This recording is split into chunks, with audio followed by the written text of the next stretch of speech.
Καλημέρα σας κυρίες και κύριοι. Κυριακή με δράση εν μέσω έντονων κλειδονισμών, αλλά και την κρίση να αγγίζει πλέον τον σκληρό πυρήνα της Ευρωζώνης.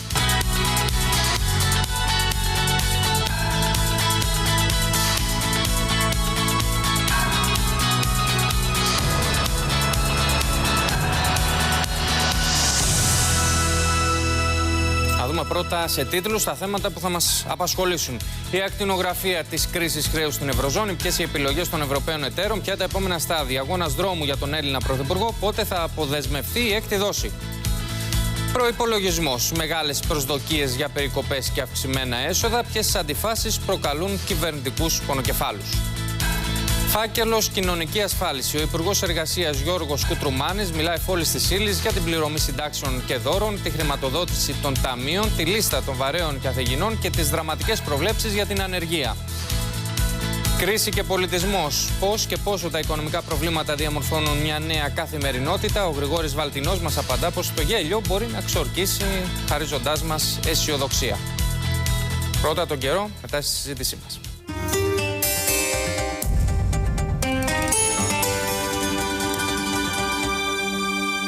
Καλημέρα σας κυρίες και κύριοι. Σήμερα Κυριακή ο καιρός στη χώρα θα είναι γενικά έθριος.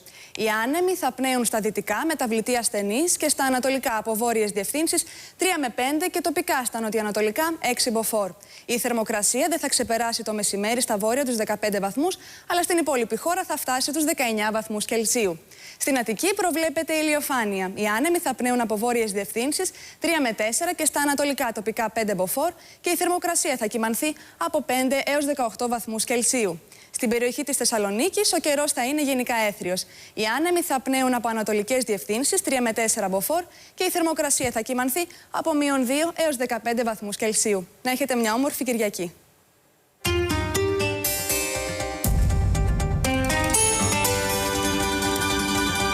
Του προϋπολογισμού για το 2012 αλλά και τη συμφωνία της 26ης Οκτωβρίου θα συζητήσουμε σήμερα. Αλλά τη δεύτερη ώρα θα είναι μαζί μας και ο κύριος Κουτρουμάνης, ο Υπουργός Εργασίας. Έχουμε εμείς υπόψη μας ορισμένα πράγματα να το ρωτήσουμε. Θα θέλαμε και τη δική σας συμβόλη μέσω των τρόπων επικοινωνίας που θα βλέπετε στην οθόνη σας για να θέσουμε τα ερωτήματα και τα δικά σας ερωτήματα στον Υπουργό. Λοιπόν, για αυτή την ώρα, την πρώτη ώρα, είναι μαζί μας ο κύριος Διονύσης Χιώνης, καθηγητής Οικονομικών στο Δημοκρίτιο. Καλώς ήρθατε, κύριε καθηγητά. Ο κύριος Γιάννης Τσαμουργέλης, καθηγητής Οικονομικών στο Πανεπιστήμιο Αιγαίου. Καλημέρα σας, καλώς ήρθατε. Και στις συνδέσεις μας, ο πρόεδρος του Ταμείου Δημόσιας Περιουσίας, καθηγητής Γιάννης Κουκιάδης. Καλημέρα σας, κύριε Πρόεδρε. Καλημέρα σας, καλημέρα και σε όλους εκεί πέρα. Και ο κύριος Δραγασάκης, οικονομολόγος, πρώην βουλευτής του ΣΥΡΙΖΑ. Καλώς ήρθατε, κύριε Δραγασάκη. Καλημέρα σας. Ρίχνουμε μια ματιά στις εφημερίδες, στα πρωτοσέλιδα και αμέσως μετά περνάμε στη συζήτησή μας. Η Καθημερινή. Η Αθήνα, να τις σιώσω να τις βλέπετε και καλύτερα. Η Αθήνα αναζητεί σωσίβιο την ώρα που το ευρώ κλειδονίζεται. Αναφέρει στο πρωτοσέλιδό της. Ο κύριος Παπαδήμος γνωρίζει ότι όλα πρέπει να κλείσουν γρήγορα καθώς η κρίση χτυπά τον πυρήνα της Ευρωζώνης. Και στη φωτογραφία που υπάρχει στο πρωτοσέλιδο είναι οι ηγέτες των κομμάτων στην Ισπανία. Σήμερα οι εκλογές στην Ισπανία μέσα σε ένα κλίμα, ας το πούμε, συνεννόησης, γιατί ξέρουν ότι η κρίση χτυπάει την πόρτα. Μάλλον η Ισπανία αντιμετωπίζει ήδη μεγάλη κρίση, όπως όλος ο Ευρωπαϊκός Νότος και όχι μόνο, θα το συζητήσουμε συνέχεια.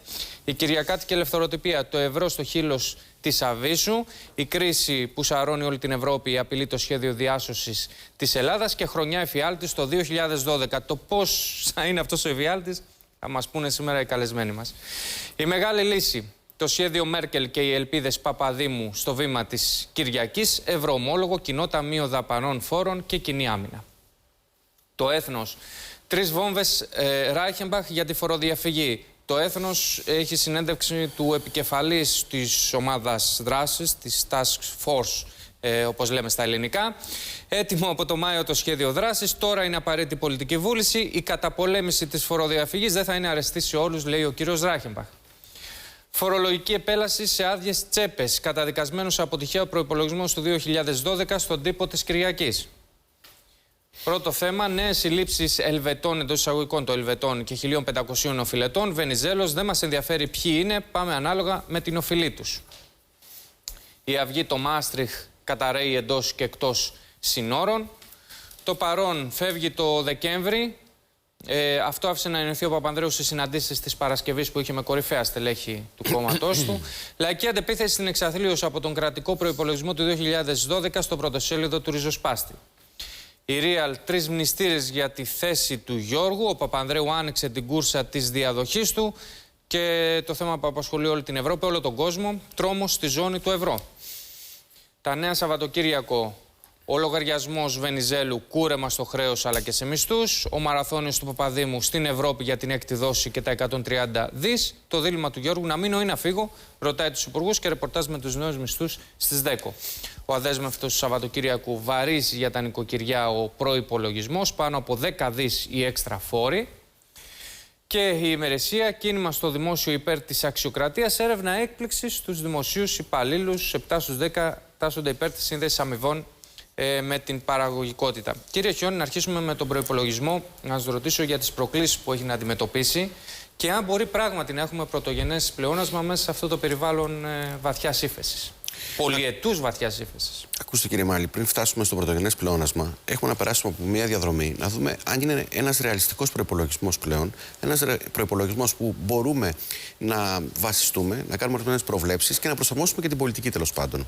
Γιατί όλα τα μεγέθη που έχει αυτή τη στιγμή και προϋπολογίζει δεν τεκμηριώνονται ούτε από τις συνθήκες ούτε από τις προϋποθέσεις της ελληνικής οικονομίας. Κυριότερο δε απ' όλα το θέμα του πρωτογενούς πλεονάσματος, το οποίο στηρίζεται αποκλειστικά και μόνο σε μια προϋπόθεση.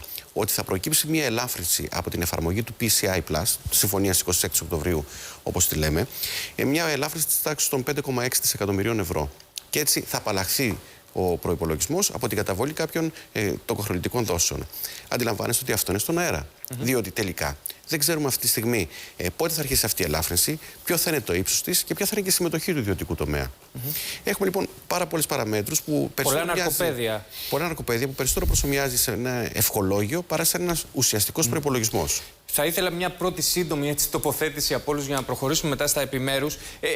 Ένα σκέλος από το οποίο, κύριε καθηγητά, κύριε Κουκιάδη, προσδοκά το κράτος να βάλει χρήματα στο ταμείο είναι και οι αποκρατικοποιήσεις. Και θα ήθελα να σας ρωτήσω, σε αυτό τον 1,5 μήνα που απομένει μέχρι το τέλος του χρόνου, εάν περιλαμβάνει κάτι το πρόγραμμα των αποκρατικοποιήσεων ή πάμε για το 2012. Μέχρι τέλη του 2011 και μετά και από τη νέα συμφωνία με την Τρόικα, το ποσό το οποίο ευελπιστείται να συγκεντρωθεί είναι είναι 1,700 δις. Δηλαδή είναι από την επέκταση της άδεια του ΟΠΑΠ, από τον ΟΤΕ, τα τυχερά παιχνίδια, δηλαδή 850 περίπου εκατομμύρια από τον ΟΠΑΠ, 400 τόσα από τον ΟΤΕ.